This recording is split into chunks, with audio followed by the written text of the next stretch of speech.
So hi, today I will be talking about workplace safety but using wearables and AI. A little bit about the company first.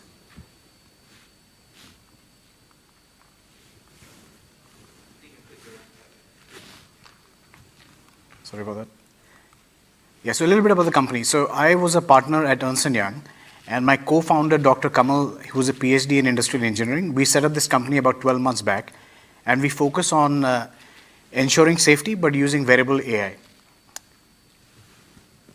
So as you know, some of the modern cargo ships are getting bigger and bigger. They're about 400 meters long, and it's manned by only 15 to 20 people.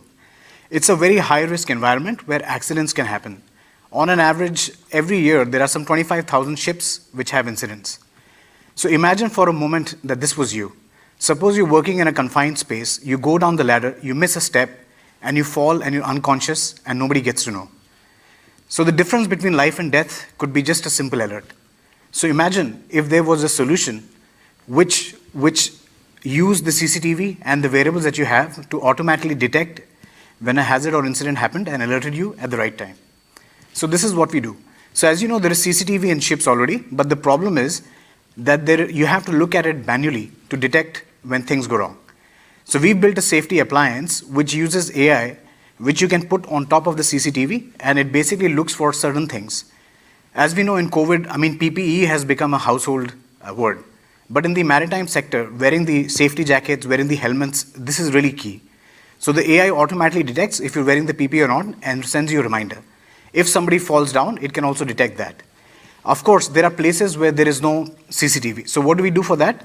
So we have this. So this is a small wearable which the seafarer can wear, and it detects heart rate, it detects motion. So if you're slipping, tripping, or falling, it can send an alert. If your heart rate goes down below a certain level, it could mean that you're unconscious. So the other thing is, instead of just wearing out your hand, we have also built it, which is really small. It's less than a $1 coin, and you can actually embed it inside PPE.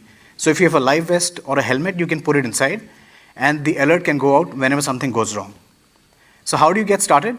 It's just like the Apple App Store concept. You choose the appliances you want, you choose the intelligent PPE that you want, you choose the apps, and you're ready to go. So for as less as $5,000, you can have your whole ship secure with wearable AI and safety intelligence. We have a lot of traction in Singapore, in the construction sector, in the manufacturing sector, also in oil and gas, and even in the healthcare side. So we believe that, earlier I mentioned 25,000 ships have an incident every year. So even if we target them initially at just $5,000 a year, that represents a $125 million addressable market. And if we expand it to the other sectors, the market is really huge, and it can be as much as $20 billion. Thank you.